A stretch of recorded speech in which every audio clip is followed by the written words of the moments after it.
चुप। हेलो दोस्तों, Bihari sir YouTube channel में आप सभी का एक बार फिर से स्वागत है। और हम लोग जो है बीपीएससी स्पेशल की बात कर रहे थे। तो बीपीएससी स्पेशल में एक टॉपिक संथाल विद्रोह, ठीक है, ये बहुत ही हॉट टॉपिक है। यहाँ से प्रश्न बार बार पूछे जाते हैं, हर बार पूछे जाते हैं, ठीक है, जनजाति विद्रोह। तो हम अब वैसे टॉपिक को लेकर के आएंगे जो कि बीपीएससी के एग्जाम के लिए बहुत ही महत्वपूर्ण है। तो वीवीआई टॉपिक पर ही अब वीडियो बनाएंगे हम, वो जो कि बीपीएससी के लिए स्पेशल टॉपिक है, ठीक है। तो आप लोग सभी लोग अच्छे से वीडियो को देखिएगा, भरपूर वीडियो देखिएगा, ठीक है। और एग्जाम में यहीं से प्रश्न आएंगे, इससे बाहर से प्रश्न नहीं आएंगे, ठीक है। तो अगर आप लोग पूरे वीडियो को देख के जाते हैं तो एग्जाम में सिलेक्शन पक्का है। अगर आप एग्जाम में सिलेक्शन पक्का करना चाहते हैं तो बिहारी सर यूट्यूब चैनल को लाइक, शेयर और सब्सक्राइब जरूर कीजिएगा, ठीक है। तो हम लोग संथाल विद्रोह की तरफ बढ़ते हैं कि संथाल विद्रोह है ना। तो संथाल ये जो क्षेत्र था, ये भागलपुर, अभी वर्तमान में जो भागलपुर है, ठीक है, उस भागलपुर के क्षेत्र में राजमहल, ठीक है, राजमहल के बीच हुआ था। भागलपुर से लेकर के राजमहल जो क्षेत्र है उसके बीच में हुआ था। और इस बीच के क्षेत्र को दामन ए कोह कहा जाता था। क्या कहा जाता था? दामन ए कोह के नाम से जाना जाता था, ठीक है। यानी भागलपुर और राजमहल के बीच का जो भूमि क्षेत्र था उसको दामन ए कोह कहा जाता था। क्या कहा जाता था? दामन ए कोह कहा जाता था, है ना।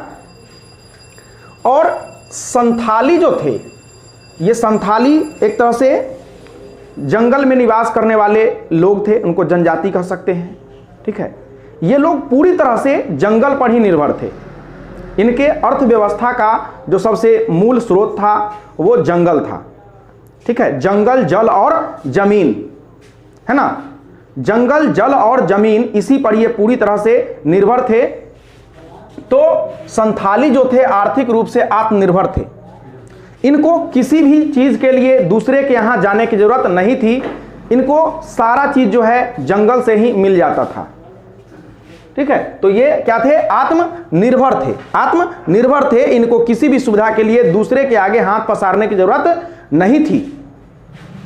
इनका जीवन यापन का मुख्य आधार जो था कृषि था। और कृषि में भी ये लोग झूम खेती करते थे। क्या करते थे? झूम खेती, है ना। अब कहेगा झूम खेती क्या होता है? तो झूम खेती में एक जगह जो जंगल होता है उस जंगलों को साफ कर दिया जाता है, चाहे आग लगा के हो, है ना, चाहे काट के हो, उसको साफ कर दिया जाता है और वहां पे फसल उपजाया जाता है, ठीक है। और फिर जब वो जगह अनुपजाऊ हो जाता है, मतलब उपज कम होना शुरू हो जाता है, तो फिर उन जगहों को छोड़ करके किसी दूसरे क्षेत्रों में जाकर के वो लोग जंगल की सफाई करते हैं और वहां पे फसल का उत्पादन करते हैं, ठीक है। इस खेती को कहा जाता है झूम खेती। क्या कहा जाता है? झूम खेती, है ना। तो संथाली लोग कौन खेती करते थे? झूम खेती करते थे। क्या करते थे? झूम खेती करते थे। इन्हें जंगल एवं भूमि से भावनात्मक लगाव था, है ना। भावनात्मक लगाव हो क्यों नहीं? क्योंकि ये लोग जंगल पे ही पूरी तरह से डिपेंड थे। जंगल ही इन लोगों को जो है सुख सुविधाओं की तमाम वस्तुएं जो है जंगल ही उपलब्ध कराती थी। इनका भरण पोषण जंगल ही करती थी। तो जंगल से भावनात्मक लगाव होना तो स्वाभाविक है ना। अंग्रेजों को जब अंग्रेज आ गए तो अंग्रेज के आने से इनकी भावना को चोट पहुंची, आघात पहुंची, है ना। इनका भावना आहत हुआ। अंग्रेज सरकार जो है, अंग्रेजी सरकार जो है यहाँ के जमींदारी व्यवस्था इन पर जो है थोपने का प्रयास करने लगी। क्योंकि ये लोग इतना परिश्रम करके, मेहनत करके जंगल साफ करते थे और जंगल को जो है जमीन बनाते थे, खेती योग्य बनाते थे, है ना। और तब जाकर के अंग्रेज जो है इन पर जमींदारी व्यवस्था थोपना चाह रही थी। इन पर ज्यादा से ज्यादा टैक्स जो है सो इनसे वसूलना चाह रही थी, ठीक है। और इनपे के द्वारा उत्पादन जो वस्तु था उन पर वो लोग टैक्स लगाते थे। इनके द्वारा एक विशेष प्रकार का मदिरा बनता था, ठीक है, उस मदिरा पर भी वो लोग टैक्स लगाते थे। उसके बाद एक नया वन कानून आया, जिस वन कानून के तहत जो है जो वन में होने वाले उत्पादन है, उन वन में होने वाले उत्पादन से इन लोगों को अलग कर दिया गया। जंगल से लकड़ियां चुनने से मना कर दिया गया, फल लाने से मना कर दिया गया, ठीक है। और इन लोगों का सारा जीवन तो जंगल पे ही डिपेंड था।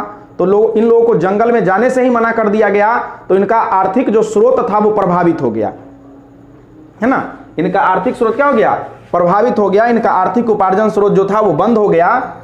अब संथाली समाज जो थे, अपने से जो बाहरी लोग होते थे, इनके समाज से जो बाहर के लोग होते थे, उनको दीकू कहते थे। क्या कहते थे, दीकू कहते थे। एग्जाम में पूछा हुआ प्रश्न है, ठीक है, कि संथाली लोग जो है बाहरी लोग को क्या कहते थे, दीकू। अंग्रेजों को दीकू कहते थे, जमींदारों को दीकू कहते थे, है ना। यानी उनके समाज के जो लोग नहीं है उनको क्या कहते थे, दीकू कहते थे, है ना, ठीक है। और सरकार इनके ऊपर जो है इतना ज्यादा टैक्स लगा दी, इतना ज्यादा टैक्स लगा दी, जिस टैक्स को ये वहन करने में असमर्थ हो गए। अब स्वाभाविक सी बात है कि कोई भी सरकार अपने जनता पर अगर जरूरत से ज्यादा टैक्स लगा देगी तो जनता उस टैक्स को देने में असमर्थ हो जाएगी, और जब असमर्थ हो जाएगी तो वो कहीं ना कहीं से जो है कर्ज लेगी, और कर्ज लेगी तो कर्ज लेने पे उसका कर्ज बढ़ेगा, और सरकार टैक्स पर टैक्स बढ़ाए जा रहा है। तो एक दिन जो ये लोग हैं वो साहूकार के चंगुल में फंस जाएंगे, और साहूकार जो है जमींदार से मिला हुआ होता है ना। तो एक दिन इनका जमीन क्या हो जाता है, नीलामी हो जाता है, और ये बेघर हो जाते हैं। ये क्या हो जाते हैं, बेघर हो जाते हैं, और इन्हें जमीन से बेदखल होना पड़ता है। क्योंकि अब जमींदार जिस साहूकार से ये पैसा लिए थे उनका पैसा चुका नहीं पाते हैं, तो इनका जमीन क्या किया जाता है, हड़प लिया जाता है, इनका जमीन छीन लिया जाता है ना। इनकी धार्मिक भावना को भी जो है सो चोट पहुंचा, है ना। अब धार्मिक भावना को चोट कैसे पहुंचा, चूंकि यहां पे ईसाई धर्म भी अपना प्रचार प्रसार कर रही थी, ठीक है, और ईसाई धर्म जो थी इन लोगों से ज्यादा जुड़ना चाह रही थी और उनका भलाई का काम करना चाह रही थी। लेकिन इनके जो सामाजिक व्यवस्था था उसमें भी दखल देना जब ईसाई धर्म ने शुरू कर दिया, तब जाकर के ये लोग जो है इसका विरोध करना शुरू कर दिए। पहले तो ईसाई लोग इनको सहायता करते थे, मदद करते थे, भोजन, पैसा, रुपया सब देते थे। लेकिन बाद में जब इन लोगों को लगा कि तो मेरे धर्म के साथ खिलवाड़ हो रहा है, संस्कृति के साथ खिलवाड़ हो रहा है, तब ये लोग जो है उसका विरोध करना शुरू किए।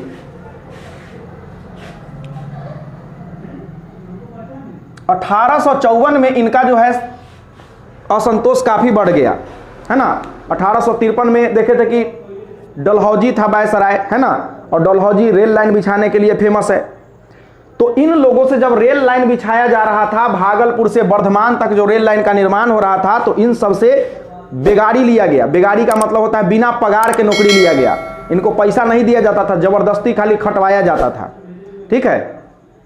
तो इसलिए जो है ये हुआ क्या कि ये लोग बेगार करने से मना कर दिए कि हम बेगार नहीं करेंगे, बेगारी का काम हम नहीं करेंगे, है ना। तो इन लोगों पे जोर जुल्म किया गया, और जोर जुल्म करके इन पर जो है जबरदस्ती काम करवाया गया। इनको मना करने पर इनको पीटा गया, ठीक है।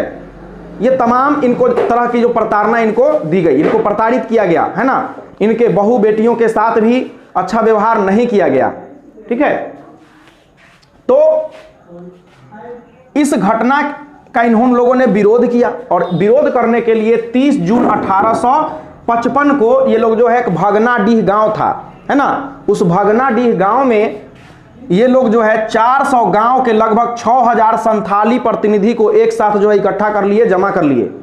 अब समझ जाइए कि उस समय के जमाने में जब कोई मोबाइल नहीं था, व्हाट्सएप नहीं था, है ना, ट्विटर नहीं था, इंस्टाग्राम नहीं था, फेसबुक नहीं था, उस जमाने में ये लोगों ने 6000 लोगों को जो है सो इकट्ठा कर लिया, ठीक है।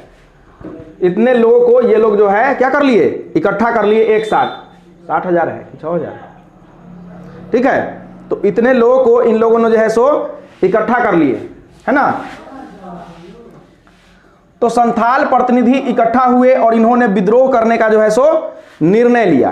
क्या लिया, विद्रोह करने का निर्णय लिया, और इन्होंने शोषण से मुक्ति और आदिवासियों को, इन्होंने जो है शोषण से मुक्ति, ठीक है, और गैर आदिवासियों को भगाने का जो है सो ब्रिटिश शासन को, और ब्रिटिश शासन को समाप्त करने का, है ना, इन्होंने ठान लिया। और इन्होंने कहा कि हम जो है सतयुग के समान जो है न्याय और धर्म का राज स्थापित करेंगे। जिस प्रकार से सतयुग में शासन चलती थी व्यवस्था चलती थी, सत्य पे टिका हुआ था, उस तरह से फिर से जो है हम शासन को कायम करेंगे और जो गैर आदिवासी है उनको हम निकाल बाहर करेंगे। ठीक है। सिद्धू एवं कान्हू इनमें दो भाई थे और ये दोनों भाई जो है इसका नेतृत्व संभाले। ठीक है। एवं इन दोनों भाइयों ने इन लोगों को स्वराज दिलाने का वादा किया। क्या किया? स्वराज दिलाने का वादा किया। ठीक है। उसने कृषि कर के लिए, और पता है ये संथाल भाई जो थे ये बोले कि देखो भाई अब जो है आप लोग को करना क्या है ना, क्योंकि ठाकुर जी हमको दर्शन दिए, ठाकुर जी हमको जो है स्वप्न में दर्शन दिए और उन्होंने कहा कि अब जो है इन विदेशियों के खिलाफ जो है हथियार उठा लो, हथियार उठा लो, है ना, और इनके खून से ऐसे रंग दो। ठीक है। इनके खून से ऐसे रंग दो जैसे कि धरती लाल हो जाए। धरती क्या हो जाए? लाल हो जाए। ठीक है। उसने कृषि कर के लिए एक नया मापदंड जो है सो तैयार किया। ठीक है। एवं अपने आप को वहां का सूमा घोषित किया। कौन? ये सिद्धू और कान्हू जो है वहां का अपना का सूमा, सूमा मतलब होता है गवर्नर। ठीक है। गवर्नर घोषित किया और उसने कहा कि ठाकुर जी ने उनको स्वप्न में दर्शन दिया। ठीक है। और कहा कि आजादी के लिए हथियार उठा लो।